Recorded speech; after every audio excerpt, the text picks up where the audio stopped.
What is going on, Wolfpack Nation? We are back, baby, and we are sitting here with our Tuffy Talk live show, 1-0, baby. That's all that matters. End day 1-0, undefeated.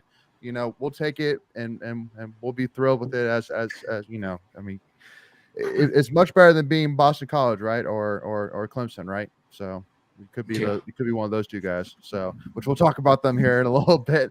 But you know, for us, Wolfpack Nation, if you've been on the show before, if you've watched the show before, you know the drill. But if you haven't been with us before, it's very simple. As again, we're going to be discussing all things NC State today, or that's talking about recapping the UConn game, previewing the upcoming game against Notre Dame, talking a little bit of ACC storylines, conference realignment storylines. So if you have any thoughts, comments, questions, send them in the chat box and we'll get to them here today. But also too, before we even go a step further, we are getting very close, folks. We just hit 90 likes on our Notre Dame preview part 1 already. So make sure, again, we got to hit that 100 like threshold, and then we will be able to give our 2 tickets to the Notre Dame game and a parking pass to the game this Saturday for absolutely free of charge to one lucky winner. So again, do us a big favor. If you haven't entered yet, make sure to go and do so. All you have to do is be a subscriber, comment on the video, and make sure to hit that like button so we get the 100 like threshold. Or if you already have tickets and you just want to be a good Samaritan and really appreciate it, just go and hit that like button anyway. So that way we can make sure we can give those tickets and that parking pass away to some lucky winner. So but with that being said, we already got Nicholas, Drew, Endgame, Hunter already in the chat. Love to see them already getting that chat popping. But Macon, Michael, I know we haven't had a chance to talk. I know Greg and I were representing in Hartford, Connecticut. So give us your initial thoughts on the UConn game, man. For me, I thought it was a game that I don't read a ton into. I mean, I will say, like, this is a game where I don't care how we won it as long as we won it, and I really didn't want us to show our hand very much, which I really don't think we did. I think when you look at State, what I envision Notre Dame will want to do is going to stop the run. So it's going to be, I'm expecting us to be throwing more, because I think Brennan Armstrong did really well with his ability to run and create. When the play broke down, he was able to create the play. And I kept thinking to myself, man, honestly, I know people really liked and loved Devin Leary at times, but like there's a lot of those possessions that he would have taken a sack on. And having Brennan be able to do that is a big deal. Sustaining drives is a big deal. You could tell he's just he could will us to a win or two at some point this season. And I was excited about it. I like seeing new faces. I like seeing the offensive scheme. I think if you think about it from like, really, there's only 2 big plays that are, I guess, 2 moments that were hard for State to deal with, or that they were the negatives from a defensive standpoint, right? They had the opening drive, and then they had the one long run off of, one bad play. Mm-hmm. Beyond that, I thought State was pretty good. I mean, they didn't have to do a whole lot. They were just the better team, and I thought it showed for the most part. They just didn't dominate and put up a 50-point score kind of thing. So I'm okay with that. I don't care. A win's a win, whether you score 1 point or 100. So it was good for me. I mean, I think they left a lot there that Notre Dame's has not seen yet. And really glad we got the win in UConn, and good for them. Michael?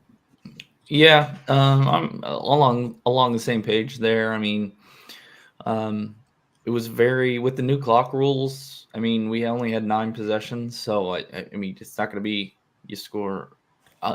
You're not going to score a lot with only 9 possessions, anyways. Like Macon said, Brennan Armstrong is just like he's definitely going to win us some games with his legs. I mean, he ran a lot. I don't think he needed to run as much as he did, but it's you're not. That's almost a guaranteed five yards instead of throwing the ball away, right? Or just sack. him scrambling or a sack, right? So, I'm with Macon there. I think he may win us a game with his legs when we haven't had a QB that could do that in a long time, probably since Jacoby Brissett. Yeah, Brissett. And Finley rarely, but yeah. And Jacoby was more of a mobile guy. He wasn't like a runner per se. I think Well, Jacoby was a Yeah. ground and pound. He was not a speed guy. Correct. So, Correct. Correct.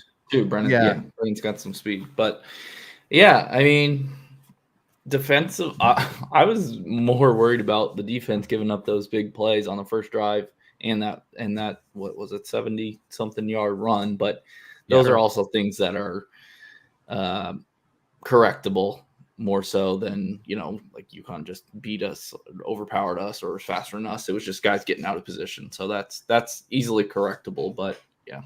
Well, especially that first drive, because you can easily just dock it to, we just didn't really have much tape, and their offense this year under Fagnano was a lot different than the offense last year. And so, you could say, okay, fine, you got us, but then give us an opportunity to make adjustments, and then pretty much the rest of the game, except for one play, we had you locked down the rest of the game. But the two things which I want to say about Brennan, which I love, first and foremost, I love his decision making. Like, you could tell he's a very experienced quarterback that, he made all the right moves, all the right decisions at the right time. And again, I love the fact that, in his post-game press conference, he admitted, I definitely went into this game saying, listen, I'm going to do what it takes to win. And if that means me running the ball 20 times and just saying, no matter what, I'm not going to take a sack, then so be it. And then that's what he did. And you know what? It won us the game. There was not really many downfield shots, but Dorn said in the post game, or I guess the Monday press conference, that that UConn definitely did a good job of preventing the deep shots, but they're also making sure that they were trying to limit the deep shots. And the one that was wide open, Brennan just took it a second earlier and decided to go run with it. So, the biggest thing for me is the people saying, talking about, well, maybe, Brennan, it doesn't have the same arm they did in 2021, already talking about, okay, maybe we're not going to get that anymore. It's like, just be patient here, folks. Like, I'm sitting here saying, I'll take this as a bull take, because I literally, I went with my cousin, and I remember turning to him after the first half and was like, I really feel all the confidence in the world when the offense is on the field, because Brandon Armstrong is the quarterback. Like, everything I saw from him, like, you just had confidence, and I had confidence. I'm like, and much less the players, like, you could just tell that there was just a confidence. There was a certainty that you felt like the job was going to get done. There wasn't going to be any bonehead mistakes or errors, so, again, we'll talk about here in a little bit, but I mean, it really made the offense really efficient. So, and not just Armstrong either. I mean, the whole team. I think we had one penalty. One penalty. One penalty. Yep. No turnovers. Wide receiver. Yep. No turnovers. Yeah. I just like the way that they responded every time that they were kind of pushed back a little bit, if you will. When UConn scored on their opening drive, we came back and scored. We just seemed to have an answer for everything they did, and that we, I think the game really swung when Rosa on that long touchdown did his little flip into the end zone, and I turned to a UConn fan and said, "You're going to regret that," and I'm glad my smack talk on that instance backed it up. So that was really the turning point, because you come out then the short kickoff, you get a nice return by Gray, and then you get the 15-yarder, another penalty, and then I think we're starting on like the 25-yard line on that drive, right? And it's a really short field. Yeah, I want to get after that. Yeah. I want to get to a couple comments here. So Nick Math, first of all, saying, I didn't watch any college football after the state game on Thursday. I'm sure nothing crazy happened, right? No, nothing. No, nothing. It's pretty vanilla weekend. I mean, up until last night, nothing too crazy happened, really. I mean, that was really the biggest storyline. Yeah. Colorado beating TCU is pretty big. I think Duke kind of stole the headlines from Colorado. I would say who was the bigger headline? Yeah, definitely Duke. I would say Duke, yeah. But again, we'll talk about that here in a little more. But in game, got Drew in here.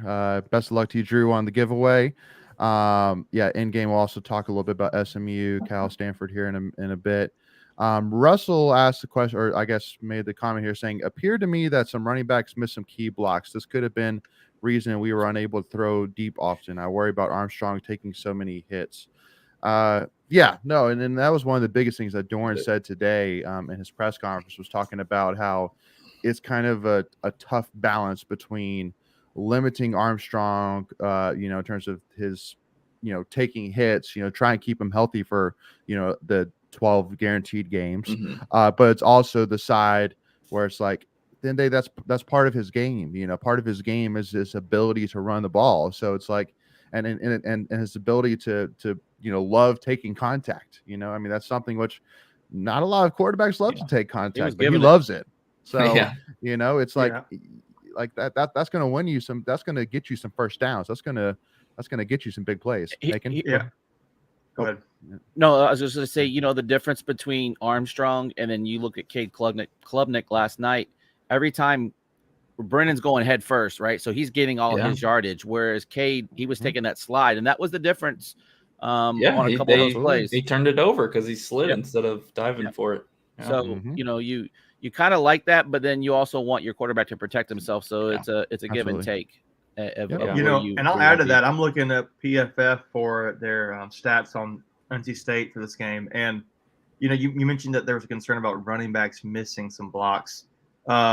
Just from a grading standpoint, I thought some interesting takeaways.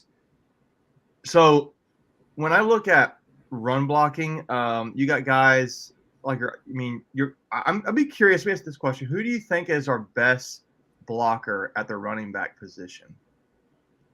I think Houston. It's Jordan I Houston. think it's Houston. The one sack from Thursday was Michael Allen. Right. No, he is. I would not have thought that, to be honest with you. I would have thought it might be a guy like Delbert Mims or somebody. But Houston was your 4th best ranked run blocker and your 2nd best ranked pass blocker. That's including offensive linemen and everybody.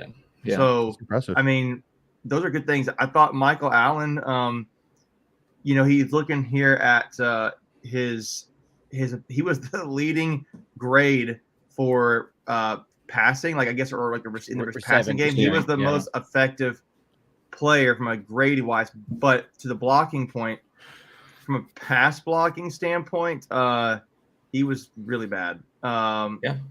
Really bad. And his run blocking grade is average. So, which is interesting because the only way that could really happen is if Armstrong's running the ball, because if not, he's the one getting the ball. So I wonder how they take all that into consideration. Because the run blocking, I would go ahead. Take with a grain of salt.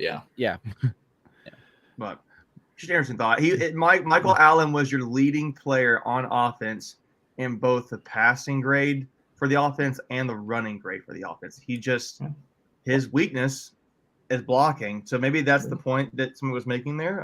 But by the grading, it wasn't Jordan Houston. And I don't know. But no, I was gonna say you can definitely make the argument based on those 2 stats that he had the 2 most explosive plays the whole night with the run and the catch. So, but I mean, the biggest thing, which for those who have seen seen a good bit of the Tuffy Talk episodes, back when we had on Philip Danford, one of the biggest things we talked about, because we talked a lot about the running back position, was the ability to break tackles. Like that's a big thing for specifically Jordan Houston, but for our entire running back committee is like, can we shed off the first tackler and get some yards after contact. And that's the biggest thing, which I actually texted Philip after the 3rd quarter and was like, your boy Houston's looking pretty good. He was like, yeah, no, I guess he talked about how he kind of keeps a checklist of how many broken tackles. And he was like, yeah, no, I have good 6 or 7 here so far. I'm like, yeah, I mean, he averaged almost 5 yards a carry. So, I mean, for all the Jordan Houston doubters, I mean, Michael Allen was definitely more explosive, but Jordan Houston was solid as can be, man. Once again, he gave you everything that you need from him. So love to see it. And again, no turnovers. Can't harp on that enough. Love that in a tough environment like UConn, which I mean, I know that, we'll go and talk about this here, but I know that on the preview episode that, Pete and them love to bring up the story about RG3 talking about how the hardest place he ever played in was Rensselaer Field at UConn. I was sitting there during the game being like, no, it ain't all that. It was loud, but I mean, it wasn't. Yeah, I've got top echelon. PFF has the running backs at 18 broken tackles, essentially, if you want to go that. That's really good. So Really good. 5 evenly distributed to get through Mims and Houston, and they kind of actually lump Brennan Armstrong. They lump all the rushing in there. But, yeah, I mean, that's really good. That's really good. Michael Allen, again, was your most effective yards after contact rusher. But still, I mean, like that was promising for the running game. So I like what I saw. 100%. So yeah, Greg, kind of give me your thoughts on your UConn experience. And by the way, one quick thing too. I don't know why you go to Hartford unless you have to go there, but I mean, there's nothing there, folks. Nothing. There's not much. You have Nothing. better stuff across the border over in Springfield. They had the Dr. Seuss Museum and the Basketball Hall of Fame. That was the most exciting part of my trip. Poor Leighton had to walk a lot, so he had his walking shoes on. I thought it was fun. Good tailgate environment from the little area we had. Real quick funny story. We were throwing down on some chow, and some UConn fans were sitting next to us. They threw, yep, Josh, appreciate you, brother. They threw down about $100. They wanted to eat off of our spread. And as we were putting things away, homeboy pulls out a gurney. Actually, pulls out 2 gurneys.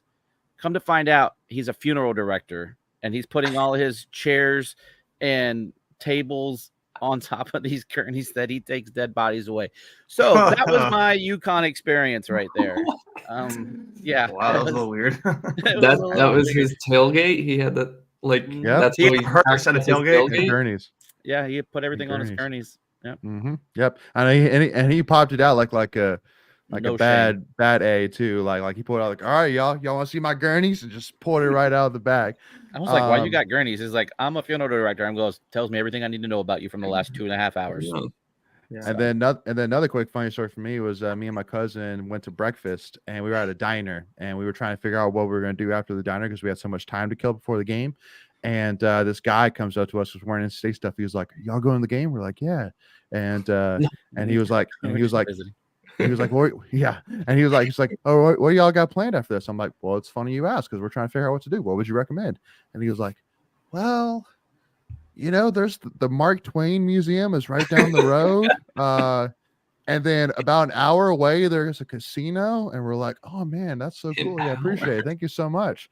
And he walked away, and we were like, "All right, we're going to go back to the hotel and get some sleep." So we really went back to the hotel and really got some sleep to get ready for the game. So yeah, trying to be as nice as you can be, and you're like, Mark Twain Museum. Yeah, the casino was, I think, from what I understand, was over in Springfield, Massachusetts, which that sounds about right. And I mean, it was a good time. Long drive. It was a long drive, especially on a holiday weekend. But glad we got the first one in the book. I think I threw in there. Longest one. Yeah, longest one. I think that was accounting for like 764 total miles of my 6,000 mile journey this year. So this year, not as long as last year, but I'm ready. Yeah. I'm ready. So Macon, I want to kind of let you, man. I got 2 plays here, which I wanted to highlight. And Macon, I wanted to get your thoughts here first. So this first one here is the first touchdown of 2023. Brandon Armstrong read option here. The 40-yard line, first play of the game. And to me, I loved, first of all, how quick they lined up. I love, again, Brandon Armstrong dipping his head down, going and getting that cross that goal line. What are your thoughts here, man? To me, it was not just even the play. It was the whole drive there. Coming back from them driving, from, getting a score on them and immediately coming right back and scoring on them. Because I know the state fan, you're thinking, oh, okay, that better not be what I think this may be if they're going to go and score. And then they come right back down and do this. And to me, when I watch Armstrong make this play, I know it's pretty easy. He's wide open there. He's just kind of dive in the end zone. But I just thought it was like a statement of the mental toughness maybe of the team going in doing that. And the fact that Brennan Armstrong's putting himself out there as a rusher, that was really nice to see. I don't know. I liked it. I thought it was a statement of maybe what's to come the rest of the season with him there. Yeah. And I think when, there's a lot of talk about, short yardage situations because we weren't good in some of them. I think this is going to be our short yardage more often than not. I think it was the first time we got goal to go, and they roll out that, and then once they saw how easy that was, then we're like, okay, let's work on our other packages. I think, but because I mean that was that, like you said, that first drive. I mean, first 2 plays were Gorgeous. first downs, and then it was like a minute and a half, and we were in the end zone. So they'll have to spice it up occasionally. Yeah. Can't. I mean, you'll throw some window dressing on it. I like the decisiveness of it. I mean, he pretty much had an idea when he came to the line, looking at it, whether he was going to pull it or hold it. And then he got in there and left no doubt. And he got to the point of attack quick. And then, even with all that, they still couldn't stop him. So I really like that. And I mean, that was 1 of 2 rushing touchdowns. And, we had 3 on the night, and we had 8 all of last season. And that was something we kind of talked about before the season got going, is like, well, what are we going to do in regards to rushing touchdowns from last year? And look, you got almost half of what you got all of last year in the first game. And so hopefully, with, like you said, Michael, with all the, little bit of negative talk about the goal line and short yardage, we still scored off of, 3 short yardage plays. Yeah, absolutely. And just a heads up, y'all, we're at 94 likes with part 1 Notre Dame previews. Make sure to go and need 6 more likes, y'all. But anyway, so and then also to the second play here, is the unfortunate play here with Rakeem Ashford here. I just wanted to bring this up, just to kind of talk, one thing here, because, obviously as a result of this play was a 15-yard penalty, no ejection for number, what is that? I can't even see. 11 number 11 for UConn. Yeah. And here's my thing is, again, I know that back when Big T got carried off during the UNC game, that we kind of had this conversation. But to me, I feel like my wish list is that, like in hockey, for example, if you get a major penalty and that results in the player getting knocked out for the game, it's automatically upgraded to a game misconduct.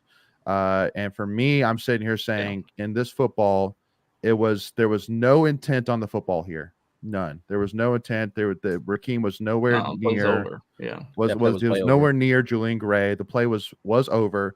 Comes out nowhere, blindsides the guy and knocks him out of the game. And so you're sitting here, if you're Dave Dorn, you're saying, well, hold on a second. Like 15 yards is great and all, but now I'm out as safety, and that guy still gets to play football. Like, like where's the justice in that? So, and that's kind of my 2 cents. I feel like that's a fair guy point. gets carted off the field, not just like put on the bench and like, oh, my knee. He got carted off. He should 15-yard penalty, unnecessary roughness. In my opinion, he should have been gone. But I know it's not part of the rules, but that's just kind of my thinking here. Any thoughts here, y'all? Fair point. No, I mean, you talk player safety. I mean, that's a major player safety type, infraction. I know it's not quote unquote targeting, but it has the same effect. With either, a concussion, potentially a whiplash, I think is what it was sounding like that Ashford had. Here's the other thing: we were already down a safety in this game with Harris being, on the sidelines, and so you're down yet another level of safety. Like it's not much before you don't have anything really left at that position, and thankfully it didn't come to that. But a couple of things I wanted to say was the UConn fans were really bad in this instance. We had a lot of UConn fans, one, yelling at the referees for even throwing the flag, and then 2, that they thought that Ashford was flopping as he's receiving medical attention. It was some of the most, like, he's on life support. He's faking it. It was unbelievable. I saw 2 other state fans in other places within a section on each side of us getting into it with like UConn people. Like, what are you talking about? Like, pull your head out your rear. It was a pretty disgusting display by the UConn fan. Not all of them, obviously, but it was enough to where it was like, what are we even doing here? We need names, Greg. We need names right now. I have pictures, and we can probably run it through some AI chat GPT and identify them. Sounds good to me. That's what we need. Yeah. Good call, man. Good job. But again, great news is that from Doran, it sounds like Rakeem passed all the tests. Sounds like he's fine. Sounds like honestly just a lot of soreness from the whiplash, and so they're just keeping him out of this game, precautionary. But it sounds like we should hopefully see him for VMI or Virginia. So yeah, my guess is you probably hold him out for VMI. You don't really need him for VMI, so you probably bring him back for UVA. Again, obviously depending on everything how it works out, but depending on what he wants to do. I mean, like in a situation like that, it could be a case where he wants to get the nervous mental side out of it, and just go play a couple plays just to kind of be somebody. All right, yeah, no, we're good. Yeah, but yeah, no, again, if you don't need, if he's fine, then yeah, no need to play him against VMI. So anyway, a couple comments here. Yeah, definitely got a couple between Michelle and Game here agreeing cheap shot here.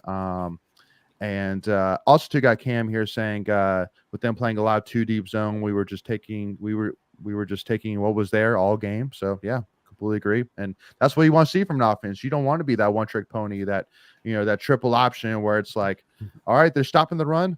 Well, we're going to keep running. You can change it up depending on what the defense gives you. Yeah.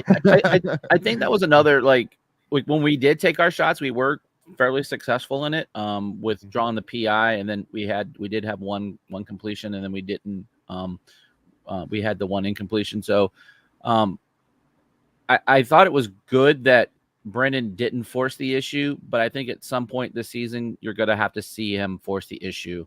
And I just think the situation didn't dictate it. We were ahead, so there was no need to, worry about that. But I feel like if we're in a different situation where we're in a dogfight and we need some points, you may see him, push a little bit more. And Michelle does make a good point. The UConn did show respect for Aiden White by not throwing near him. So hey, at least they show respect there for sure. Well, their quarterback couldn't really throw much at all. Period. So no, no. Well, and after the game, I talked to Pete, the former UConn player that we had on, and he was like, "What are your thoughts on Fagnano?" And I was like, I mean, to me, it's exactly what I expected. It's a guy that played in Maine against FCS opponents, but that he's a fifth-year guy. So, a lot of the plays that you saw on the first drive were very senior-led plays, very smart, solid plays. But in terms of arm talent, it's just not a lot of us there. But running back-wise, I was very impressed with their running backs for sure. So. Well, and it is interesting that both teams scored on their first possessions, which typically are your scripted and best plays. So it's not surprising that they came out and scored, but then after that, it's what you did, and you really only gave up one play, and they had I think maybe 155 yards of total offense if you take away the first drive and that long run. I mean, the defense really did a nice job. Yeah. One last comment, then we're going to need to move on here from UConn. But Doc Gibbs saying, so where is the rest of the offense? If Brandon keeps and runs it, is if the Brennan run is all that we have for Notre Dame will hurt Armstrong. Once again, Doc. Yeah. Patience, young grasshopper. Patience. I guarantee you. Hey, you know what? It could set up beautifully because hopefully Notre Dame goes into that game saying, "Hey, y'all. Brandon Armstrong, he's going to run the ball 20 times against us. Yeah. So we need to bring our linebackers up. We need to shut it down. Oh. And then Rosner, Julian Gray, Timmons, watch out. Deep shots. Yeah. Deep shots. Yeah. So, yeah. Yeah, if you get that one-on-one, like you're saying, if you get that one-on-one, you can go over the top. I mean, that's an easy. You're not even mentioning the tight ends either. So to me, I just think about he's right. I mean, State can't run the ball like that every game, so they're going to have to throw the ball. And I think, to be honest, I thought there was the passing game had some room for improvement a good bit. Sure, but we didn't need to throw the ball, and that should be the takeaway. We didn't need to that game. So whatever it takes to win. I don't know why why would we force ourselves to throw it if we don't need to? Yeah. If you're the better team, just run it down their throat and win the game. That's what we did. So. 46 rushes for over 250 yards. I mean, that's a productive day. 250 yards rushing is a really good. Yeah. It's like, oh yeah, that's tip of the cap kind of thing. Well, and the other thing, when we talked about it, you're controlling the clock, and in today's age, when you have less possessions, that's even more of a big benefit, if you will. And then I guess the last thing I really want to say was the yards after catch. We hadn't really talked about that. Like our wide receivers did a really good job. In fact, we had more yards after the catch than actual receiving yards, at catch point. So if that's a stat that continues to go in that direction, watch out. Which what that tells me is it was not well, and it was not they couldn't read it. I mean, like there was no predictability. It was, it was like, oh shoot, we gotta go get him. So even with us not throwing over the top, and we threw underneath all night, and we still got all those yards. So I think we'll be fine. I mean, yes, I think we're going to see an improvement. Hopefully, it's enough an improvement to win a ball game on Saturday, but I'm not too worried about it. So before we move on to our next topic here, I wanted to take a quick second to get into a serious topic here. Is again, there was the news per WRAL that there's been a death in Sullivan Hall, NC State, which, this investigation is still underway. But no matter what, once again, just want to remind everybody, I know Michelle, you have a, daughter who's moved into the state. Please share with everybody that folks, because again, I mean all of us here are NC State grads. We know what's like to be underneath the pressure of being a full-time college student. So please feel reach out. I know that NC State's done a great job hiring over 50 additional counselors, so that way there's every 11 students gets a counselor. Basically, that's the ratio of it. So there are plenty of people to talk to, and then we always say as well, our email box, our DMs are open. Feel free to reach out to us. We'll be more than happy to chat with anybody who needs it. We know it's it's tough. We know life of college student stuff. And if you need anything, please feel free to reach out. Always here to help. But again, just between the 7 suicides last year and now one this year that has not been confirmed, suicide or not, but it's just not how you want to start the year. So we need to stop this at all costs. It's not what you want to see. So, all right, y'all. So let's move back into some fun stuff here. Oh, well, I guess not necessarily fun, but you'll see what I mean here, but interesting stuff. So here we go. Let's jump on over some Tuffy's tweets of the week.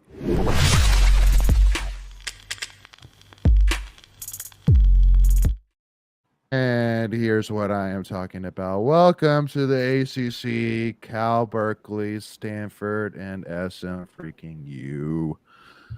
And also, too, I know that everybody except for Justin Cook is not a fan of this move. But again, y'all, like, all right, so let's go and talk about the positive real quick. So I do understand the positive side. Yeah, pretty much. Yeah. But come on, that's not fair.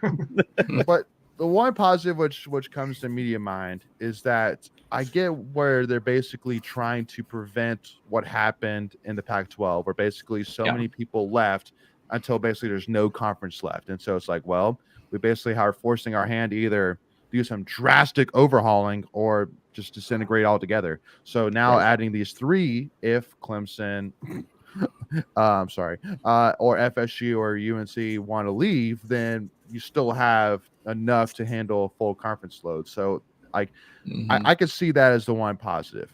But there's a lot of assumptions which are put into that thought processes. A lot of assumptions. So, Greg, I know you shook your head first at this. I know you've been pretty hardcore against this as well. So, give me your initial thoughts on this news.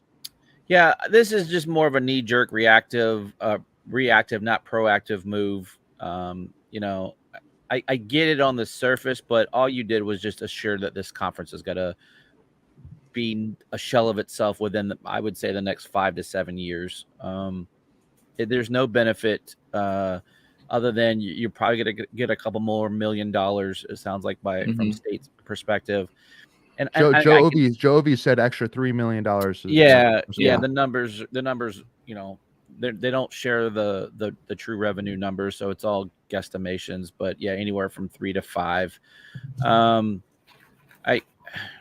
I see why state flipped. I think it doesn't preclude us from leaving in the future, and so it allows you to just take advantage of some extra pocket change, because really, let's be real, $3 million is just pocket change to these universities, but it does allow you to do a couple of things. The one thing I would say is, why didn't you go grab Oregon State and Washington State at this point and just really stick it to the ESPN?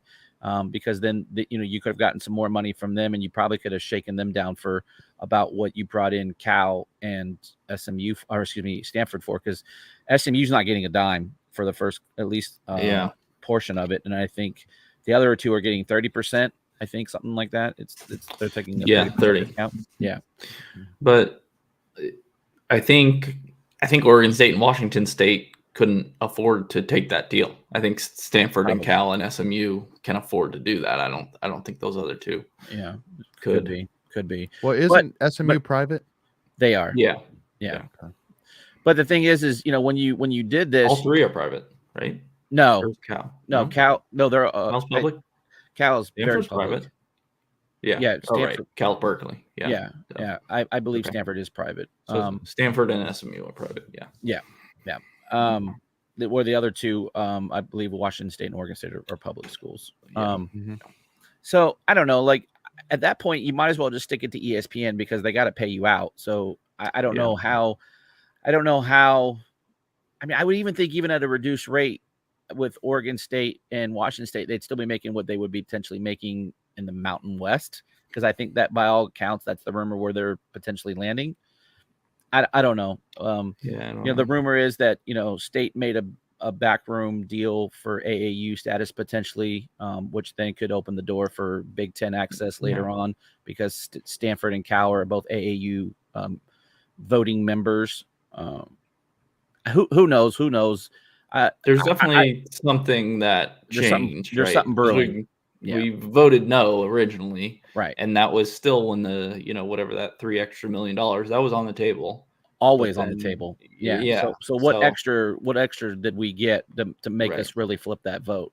Right. Yeah. I mean, to me, I don't really. I'm indifferent about it. I just don't want to hear any more talk about the student athlete is our highest priority and their health and well-being. I just don't want to hear that anymore. Bingo. Bingo. Especially after the Big Ten can't say that. I mean, the SEC. If you look at the map, the SEC is still somewhat regional. It's still larger. I mean, it's big. Oklahoma's still pretty far. I mean, I know. I'm gonna get that. I mean, imagine going to Gainesville to I'm sorry. Oklahoma. It's a far drive. But I don't really care either way. If State's department thought it was in their best nature to do this, then I'm going to trust them in that regard. And I mean, as long as it doesn't hinder us from being able to join other conferences, if our leadership wants to, and those other conferences come calling, then I'm okay with that. I don't really care. I mean, I don't know. Maybe it's just me. I think the idea of playing Stanford and Cal, on the East Coast, be kind of fun. I mean, especially if there's some sort of agreement that, hey, you guys are traveling, we're not traveling as much as you guys.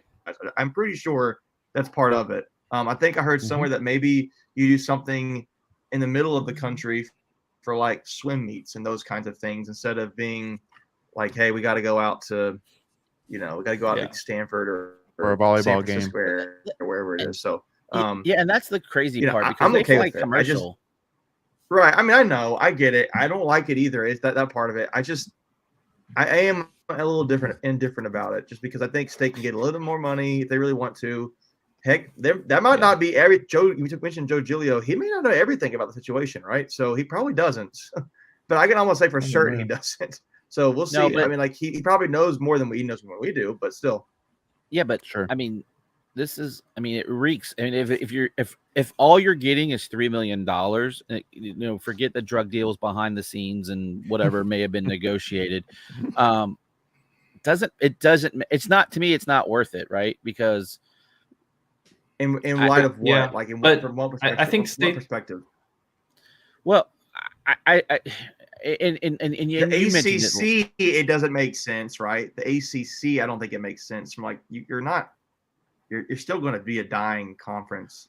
So. Well, yeah, I mean, you have to do something. I mean, that's the problem, right? Because you waited so long to do anything, then this is what you could have done. But I mean, go get West Virginia. Like, they're dying to get out of their conference. For a chunk change. Yeah, probably. Like, I think you just could have got a better haul, if you will, of teams. If you're going to expand, you could have gone out and got a UCF before they moved, or a Cincinnati. So then you're a little bit more regional. The problem is you just waited so long, so all you got was table scraps. It's a panic move. You're panicking. That's exactly what it is. Right. Amen. I mean, absolutely. at this point, we pull up Nicholas's comment, because that's an interesting. No. No.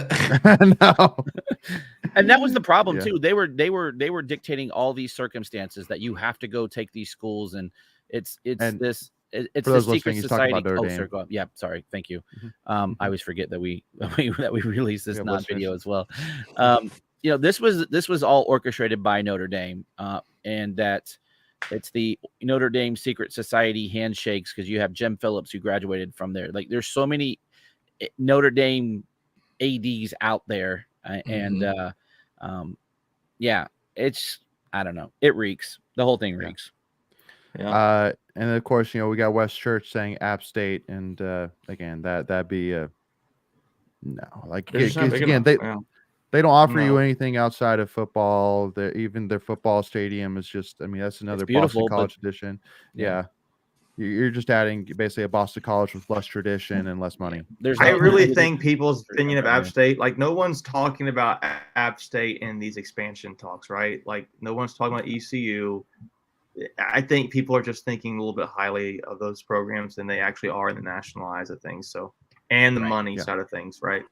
Yeah. Right. Which, come at us, ECU fans. I was going to say the same thing. ECU just doesn't move the needle nationally. And let's be real, State, for a lot of people, they got clobbered by Michigan. They did get clobbered. But, it's funny because you talk to some of these, like, we have friends that are on the baseball team, and they didn't really know anything about NC State before their son committed to NC State, and they're from California. So if anything, it does open the footprint. Like, people will know more about NC State now that you've got a West Coast presence. Yeah. But it doesn't do a whole lot. No. Yeah. And I'm kind of with Macon. Like, I don't think it really matters, because I think when the ACC eventually starts breaking up, I think State's one of those teams that finds another conference. So yeah, I don't think State's end goal is to stay in the ACC. I think that's pretty evident. And it's the end goal of Wake and Syracuse and Duke and BC, those guys, because they know they're not going anywhere else. But absolutely. Yeah, and I'll add this point to what you're saying earlier about the AAU thing. If we were to vote in Stanford and Cal, they might be able to help us get that accreditation, or how you pronounce it. Accreditation, you got it. Yep. Accreditation. Yeah, so that would imply that you mentioned your note, Greg, that if the Big Ten, needs that, then right now they were limited to SEC, right? So what if the SEC wants Carolina? Well, then we're stuck. So, I'm kind of indifferent to it. I kind of okay. The leadership, I would safe to say they want what's best for NC State, and I think something had to change. To Michael's point, for them to go that direction. Like, you don't have your first vote to be the vote. I think it's multiple votes too, right? I think we voted a couple of times. Well, yeah. Officially, I think it was only 2, but I'm sure there were. Yeah. But to your point, Greg, I don't know where the balance is of how ridiculous is this voting yes or not. I mean, right. I don't know. So it's just the whole concept of playing schools on the West Coast is ridiculous. So that's just a general thing. But and honestly, we truly won't know how this plays out for another couple of years, right? And we can speculate all we want, and you can hear rumors, but I think there's just that. And I think before we all jump off the ledge, we just kind of like you and Macon and Michael are saying, just be indifferent to it and see what it takes us, and then in 4 or 5 years where we don't land where we wanted to land, then we can raise up our arms and go, "You stink!" Take pitchforks to Chancellor Woodson's office, and which anybody too going after Chancellor Woodson really needs to remember that, again, there was 11 other people that also voted yes. Like, it's not like Chancellor Woodson made the decision for the whole ACC. Okay, right? And once again, we're all speculating. That's why conference alignment really just bugs the crap out of me, because it's all speculation. Right. Nobody knows what's going on within those doors, within those meetings. Like, nobody knows besides those people on the call. Like, it is locked tighter than it is locked tight. Nobody knows anything. Yep. Yeah, exactly. So let's go and jump on over to something that we do know a little bit more about, and that is another 3/4-star wide receiver commit, Jamar Boston from Anderson, South Carolina, committing to the pack here today, adding another great piece to the class of 2024, which, I'll tell you what, again, I think Coach Doran heard a couple of people saying, "Man, Doran can't recruit," and Doran said, Watch me, baby. And then, man, Hold he my is red coming Solo out with cup. a fire. Yeah, hold my red Solo cup, and he is coming out firing ever since. I mean, I'm thinking about next year, thinking about, having Jamar Boston, Terrell Anderson, Kevin Concepcion, Javonte Vereen, Michael Allen, Kevin Concepcion, and MJ Morris. Forgot one. Who else? Jonathan who else? Paylor. Jonathan Paylor. Sorry. Yeah. Yep. So, I mean, once again, it's just so many weapons. Give me your thoughts here, man. I think if you watch this guy's film, I don't think you can look at this guy's film and say this guy's a 3-star guy. Like whatever you think in your mind, like if you've watched it enough, like there's some guys like I don't know. I've seen some other 4-star guys committed to other schools that State was recruiting at one point in time, and I was like, okay, yeah, I can kind of see their talent. I can see their talent there, but it didn't really like wow me. What this guy does with the different levels he's receiving at the ball at that position, different levels there, and what he's doing with the ball in his hands, this does get me excited. If you watch Terrell Anderson, Jonathan Paylor, and Jamar Boston's highlight clips, you can see how there's the blend of the skill levels they have. So like in my mind, Anderson's your deep threat kind of guy, but he can be your intermediate to deep routes. Paylor is your Swiss Army kind of. He can be in the backfield. He can do shallow routes. He can maybe take it down deep if you need him to, but he's kind of all over the field. You kind of can get him touches. You want to get him touches. Mm-hmm. And Boston's kind of like that short mid-range guy that is just like he could break a tackle and be gone kind of thing. And it's almost like he's looking like if you're going to come at me, he's not avoiding the hit. I'm not saying he's embracing it, but he's just there's some of his highlight clips, man. I know we didn't have it for this show, but like if you could see some of his huddle tape, it's exciting to me. Like I watched this guy, I went, ooh, like I like this. Mm-hmm. So yeah, a good get for State. Yeah, Michael, any additional thoughts here, man? No, I like making summary there. I mean, he's definitely a good addition, and just adds to a great wide receiver class already. Yeah. So let me add this point. When was the last time? And I don't know when. So that's my thing. Like every receiver so far in State's class is a 4-star guy. Some side has him as a 4-star guy. Yeah. When was the last time? Well, it hasn't been the last 2-3 years. I don't know when the last time that's happened, but 3 guys that are ranked as 4-star receivers. That's pretty sweet to me. Yeah. Yeah. Well, especially because that's our biggest need by far. Like it's not like we just like fell into like, oh, we have 3 quarterbacks that are 4 stars that wanted to commit to us. Okay, sure, we'll take it. No, it's like we needed help at wide receiver, and we got the best help we could find to come fill that need. I think Jamar Boston was a guy who we kind of found after a while, and these guys are not all consensus 4-star receivers, so don't get that. Sure. But there's some side. I mean, like I don't know. I like what I see out of Anderson with the ball in his hand. I like what I see with the speed and the flexibility that you get with Paylor. But I really like the skill I see with in the intermediate routes with Boston. Mm-hmm. He's kind of got me excited. He looks a little bit stockier than I think the other 2 guys are. So I like – I mean, Paylor's ripped, right?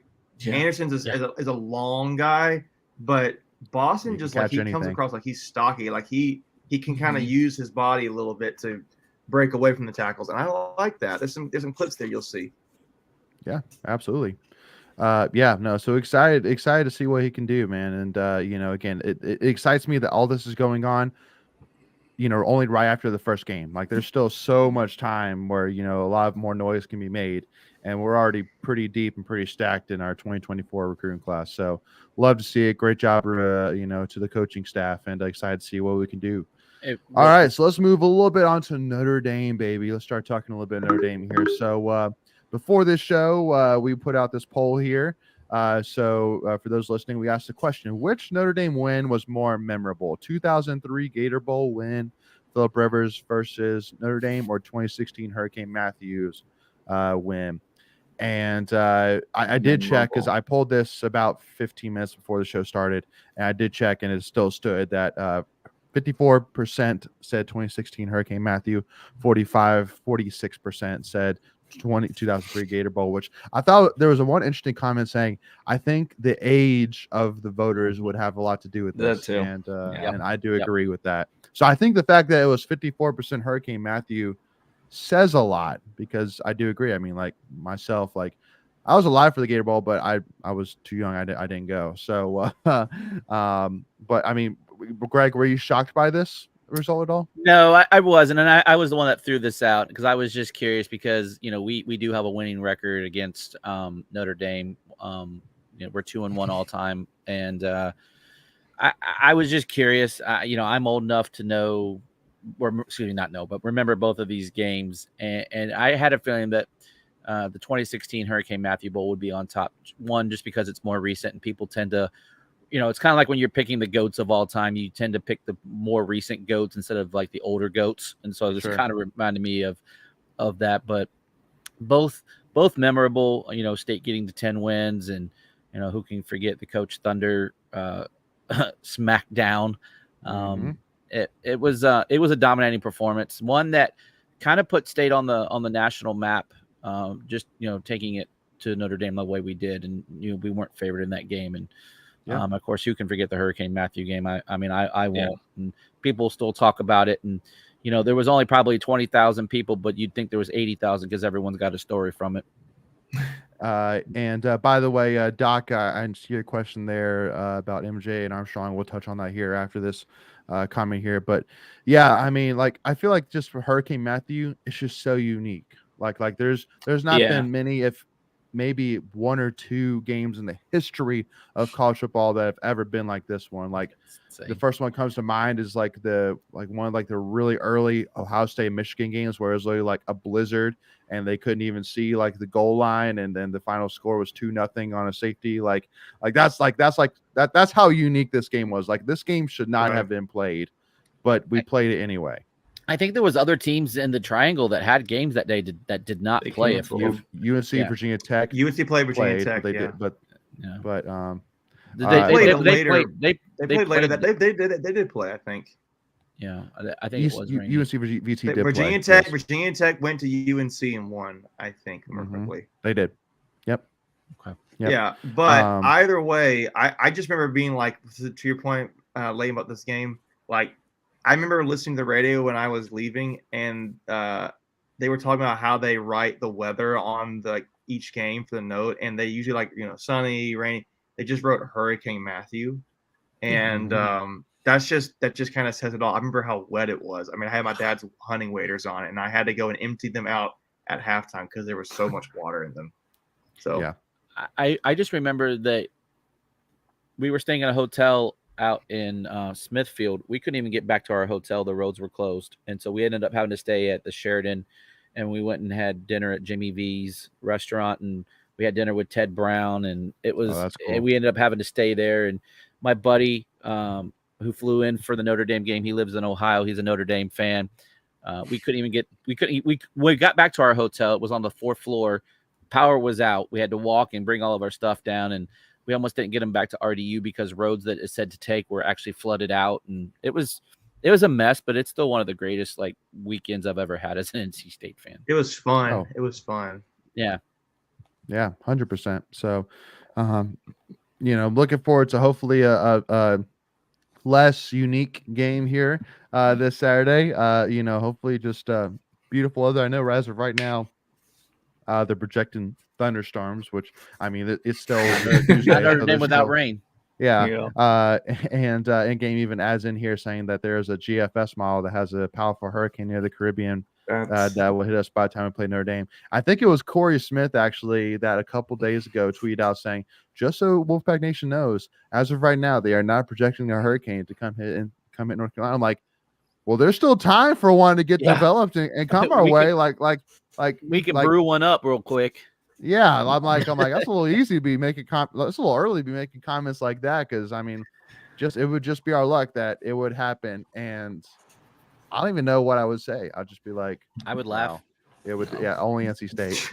But anyway, so I do want to touch here real quick. I want to touch on because I know Doc's put a couple of good questions in the comments. I want to make sure to get to one of them. So talking a little bit here about where does MJ fit with Armstrong? Is MJ finally healthy? And I think for me, this question is very simple, which is why I also wanted to bring it up. That I think with MJ, he's a guy that if it were, if it came time because of injury that MJ had to go in the game, I think we'd feel fine. We feel confident. But Armstrong's the guy. If he's healthy, he's going to play every single snap. And I think for MJ, because I think as long as we can help it, Armstrong will play every single snap, because if there's a time where Armstrong's helmet gets knocked off and MJ has to go in the game, then that counts as one of his 4 games, towards his red shirt. So what if, because you may say, well, you can play him against VMI. It's like, well, but what if there's 4 other games this season, which just by the craziest of luck, Armstrong's helmet comes off, and now you're having to maybe consider putting in Lex Thomas, to take that one snap, what if it's against Clemson? Are you really gonna? So it's right, so on a just third don't and even one. put yourself in that position. Yeah, don't even put him in that position. Right. So that's kind of where my 2 cents are. Anything to add to that comment here, fellas? I just don't. I mean, really, the only opponent that I see was knocking the socks off would be the VMI game. I think everything else you're going to play, a full game with your starters. Yeah, at least your quarterback anyway. Yeah. But again, we'll see luckily enough, we don't have to make that decision. But that's just kind of the thought process that Doran and the staff has to go through, being like, well, what if we don't want to put ourselves in that situation where we have to maybe rely on Lex Thomas, which wouldn't be the end of the world, but that's not what you want in some of the games that we're going to see late in the season. So, all right, so let's move on to our next tweet of the week here. So top 5 most expensive tickets in college football this weekend. You got number 5, number 22, Ole Miss, at number 24, Tulane, $90 cheapest ticket. Number 4, Notre Dame at NC State, $105 cheapest ticket. And then number 3, Iowa State, $123. Number 2, Texas versus Bama, no shocker. College Game Day, $170. But then Nebraska and Colorado, $369 lowest price. That is Deion effect. That is the Deion effect if I've ever seen it. Yep. Holy crap. That's just crazy. I gotta think there's gonna be some celebrity people to go see that game, because they think nobody gonna spend $400 to see Nebraska play at Colorado in their right mind. So, I mean, people in Colorado just like, Colorado fans. We have a good football team again. Yeah. And you want to spend at least $400 on it per ticket? They must have a lot more money. It's definitely more for Colorado. I can move to Colorado if they're spending that kind of money. Yeah, I agree. Yeah. So, but again, it's cool to see that, with the, even hearing the players in the press conference today, talking about, how awesome the environment it's going to be and that's why I'm saying it's such a huge thing. That's such a positive for NC State, is the fact that the environment is going to be ridiculous. They're actually going to sell standing room only tickets for this game, just squeeze as many people as they can into the stadium, because it's such a hot commodity. And again, first game with the new scoreboard, which looks amazing, the new sound system, Notre Dame at home, it's the second time ever in the history of college football has Notre Dame came to Carter-Finley, right, or Raleigh. And first normal time, hopefully, knock on wood. Right. It's just something that doesn't happen very weather game. Yeah. There's going to be probably 5,000 to 7,000 Notre Dame fans there easily. Oh yeah, for sure. Shoot, I know. For my family, one of my dad's work buddies is a diehard Notre Dame fan. He's like a shorter, white-haired dude, and he actually has a full leprechaun outfit that he wears, and so he's going to be coming. He's going to be wearing his leprechaun outfit. So we'll make sure to put out a picture of that on the Tuffy Talk Twitter page, because it's hilarious. I got 2 of them coming with me, unfortunately. So leprechauns? Yeah, leprechauns. Yeah, you got the laddies. Yeah, no. I will say I just checked the that's High Point. Let me check in Raleigh. Has anybody actually looked at the weather for the game? Yeah, it's dropped about 88% chance of rain according to AccuWeather. Like Leighton said, some thunderstorms. Yeah. And we'll see. I'm looking here at was it noon? Noon through 4 o'clock is about 50-something% chance of rain. You're looking at about a tenth of an inch in 4 hours. So it'll be misty. Looks like. Yeah, that's not fun. But we'll see. But we'll see how it affects if it does affect the throwing game. Remember the hurricane that Brian Kelly was damned to throw it 50 freaking times. I almost said a different word, but it's just that definitely played into our strategy. Not throwing it. It played in our favor for sure. But we won't talk too much in terms of necessarily like strategy and keys to the game necessarily in this live stream. But again, if you want to go check out Notre Dame preview, make sure to go check that out again. As of last time I checked, we're at 96 likes, 4 awake, y'all. So please help us hit that 100 97. 97. So yeah, go and make sure to enter 2 tickets and a pass on the line. I haven't here liked for Notre it Dame yet. game. Oh man, Michael. I liked it. I'm so gonna go ahead. I'm gonna make the Are we fans allowed to do the win? work. Are we allowed to win? I'm joking. That's what I'm Family saying. are ineligible. Read the Congratulations, fine Nathan. print. Yeah, no. And the winner is, you gotta be kidding me. We got Make 68 the comments fans on there. do the work. Yeah, we got 68 comments. So people are Let's are keep it psyched going, about y'all. it. Yep.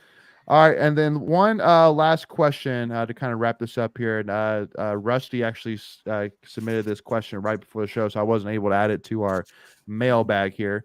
But you know what? Let's throw up the mailbag graphic because it's a fun.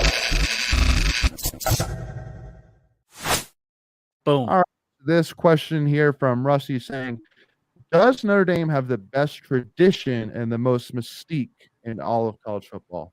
Tradition? Like what? Tradition, like in terms of names, championships, like names. I have to go with yes. Yeah, I mean, when you're talking, if you say top 5 college football programs of all time, I mean Notre Dame's probably top. Don't say 1. It's 2. It's no. 2. I honestly, where are you going with over 1? Bama? Yes. Yeah, over Bama. Yeah, Bama's recent. Over Bama. Correct. Bro, the 4 horsemen win one for the Gipper. Like that's so many. 50s, 60s. Again, yeah, Bear Bryant and Nick Saban. Michigan's man. maybe one. No, man. I'm looking here. I'm looking here at like again tradition, yes, but in terms of top college franchises, dynasties, Bama. I mean, what do they got? Like, I think they got like 6 or 7 national championships. Saban have like 5 by himself already, and then I mean he and then Bear Bryant has a few. I mean, play like a champion sign. I mean, again, that's tradition. Like that was your question though. But Michael made the comment of top college, so and I was like, whoa, don't say that. Yeah. But yeah, no, in terms of tradition, yes, but now I will say I went to the Notre Dame game in 2017, and ever since they redid the stadium, the redoing of the stadium definitely took a lot of the mystique out of it for me. But but go ahead, Michael. What were you gonna say? They are number 4 all-time wins list. Michigan, Ohio State, Bama, Notre Dame, Texas is your top 5. Mm-hmm. Bro, when I was there, I think I maybe shared this story once before. Yeah. Just missing the top 10. When I was there, like someone was spreading someone's ashes on the field. Yeah. I mean, awesome. Like, no offense to Carter-Finley. I don't think nobody's putting ashes at Carter-Finley. Greg, you broke your leg on. You totally would. It's the same thing, Greg. I mean, I probably would. That would be that guy. The first one. Yeah, give me the first one. I want to be buried in my casket at midfield.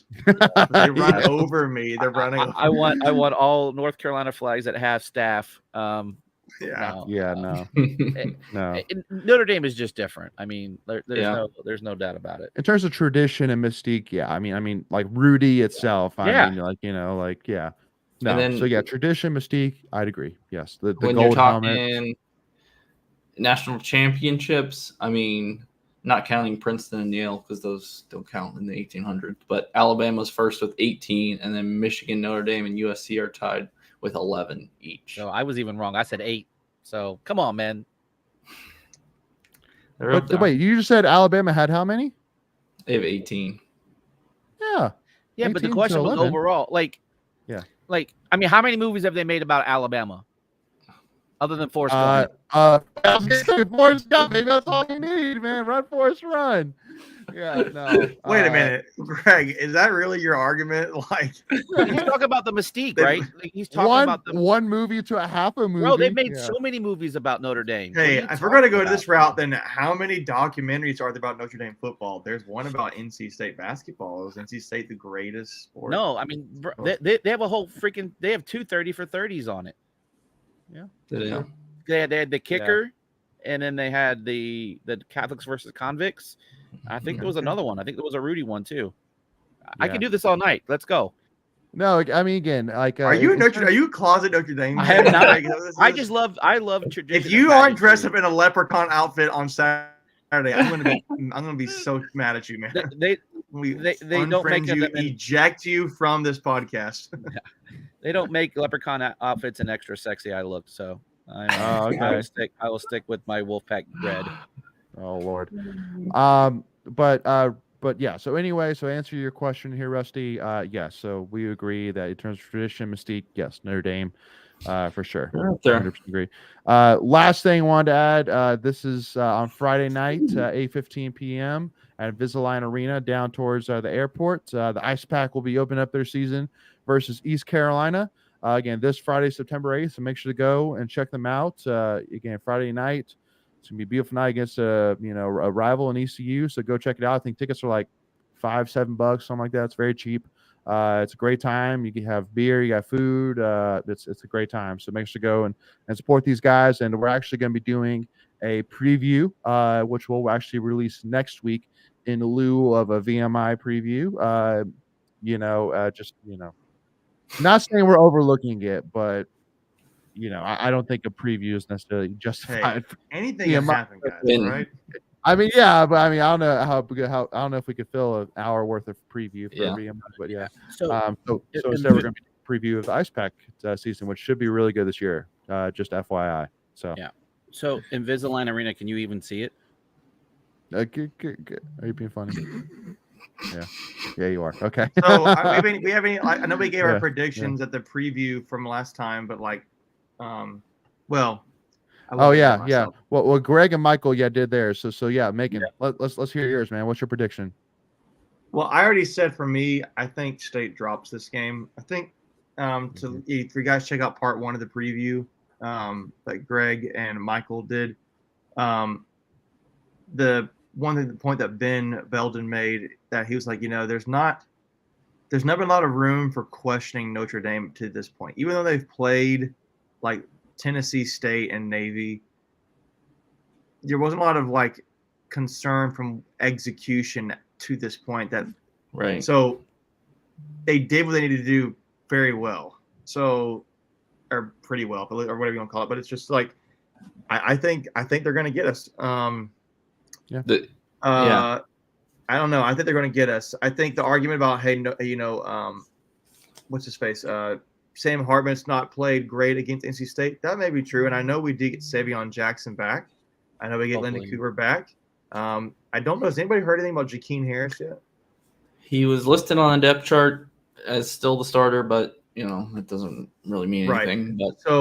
But to me, I don't know. I look at it as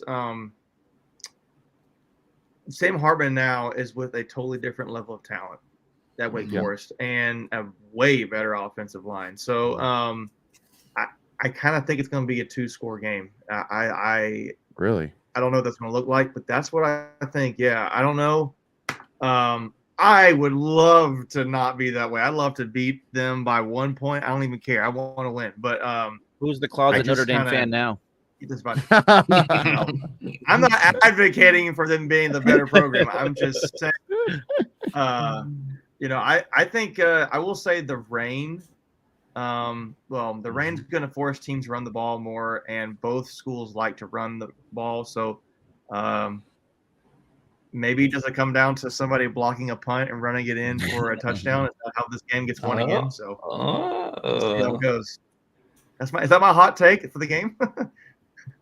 Get the lighter that's up. pretty juicy. I think my hot take is Farrah McKeever makes a reappearance and blocks a punt for the touchdown. That's what I think. Somebody said that today, actually, in the comments of the Notre Dame preview, talking about it's guaranteed there's going to be at least one block punt. I'm like, yeah. But anyway, so yeah, right now the spread right now is NC State +8. But public money is heavy on Notre Dame right now. No shocker there. So yeah, for me, like I really want to pick the win because I really do feel confident because the environment's gonna be crazy in our favor. I think that we've done a great job of kind of keeping, our cards close to our chest. I think there's a huge, and point of emphasis for Doran to not only just start off playing strong against Notre Dame, which is something that I think the stat was Notre Dame is 28-2 against the ACC all time. Yeah. So it's something which Doran said, yeah, no, ACC needs to do a better job at playing against Notre Dame. But I think that we have big goals. I think we'll be 2 days fresher than Notre Dame, which is is something for sure. The fact that we got to watch them while they were playing, when they couldn't necessarily watch us because they probably did, but maybe not 100% focus since they still had to focus on Tennessee State slightly. But I just sitting here saying, just like you were saying, Sam Hartman, we know he's a tremendous quarterback. He's got a ton of weapons. He's got a great offensive line. And I just worry about the defense being able to penetrate, through the offensive line. Yeah. So I'm saying, I'm telling you, I think State can win this game, but I'm gonna. I think they can too. I think they can. I'm gonna stick to what my head is telling me. I'm gonna say final score 27-24. I think it's gonna be a little bit of a shootout. No, Notre Dame. Notre Dame. Yeah, I'm kind of thinking it's 27-24. gonna be something like, maybe like 35-21 is what I'm kind of thinking. Maybe I might be too high. I'll go 31. Let's go 31-21. That's what I'm going to say the score. It's going to be a touchdown and field goal. Okay. But I like it. We're being Debbie Downers here. If I had to think State wins this game, I think the 27-24 score you have, Layton, I think that's a realistic score for State to win this game. I could see them going and winning it, I could see them winning 28-21 as well. 30-20, 30-24. I could see them doing that.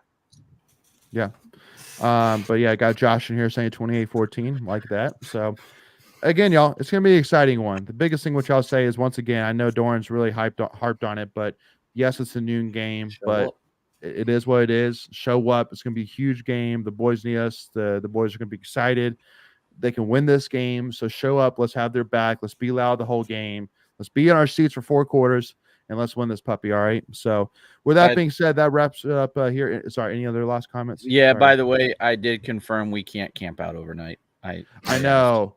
I literally was thinking, like, I was literally thinking about it, like, even like outside, like on Trinity somewhere, like, dude, I was like, I don't care. Like, I think the fact that Doran said that even if you sleep overnight, I'm like, don't tempt me with a good cool, time. Actually. Don't tempt me with a good time. I like it. Yeah. I tried, man. I hit them up and they're like, unfortunately, no. I said, well, get coach in line then. Coach said I can do it. Maybe if I get a pass from him. Maybe if I get a hall pass from him. Maybe. Anyway. All right. But so how many likes are we at with part 1? 97. 97. It's on 99. It's on 99. Okay. I just refreshed. So all right. So yeah, y'all, but just again for us, and if you want to win 2 free Notre Dame tickets and a parking pass to the Notre Dame game for absolutely free, all you have to do is be a subscriber, which is free to do. Hit that subscribe button down below, hit that notification bell. Make sure we hit that 100 like mark, which we should. It sounds like we're right there. And make sure just to leave a comment in the video for part 1 Notre Dame, and we're at 100 winner Thursday night. Woohoo! 100. Let's go. All right, there we go. So all you have to do is be a subscriber, hit the comment, or leave a comment, and we'll pick the winner Thursday night. But and also too, we also released our vlog for the UConn game as well, so make sure to go and check that out. And with that being said, thank you all so much for the amazing support. We really have absolutely loved doing this. It was amazing to meet so many followers on this weekend, and we love doing it, y'all. It's a pleasure to talk and stay stuff with y'all. So with that being said, we'll see y'all next week. Looking forward to seeing y'all soon, and go Pack, y'all. Go beat Notre Dame, baby.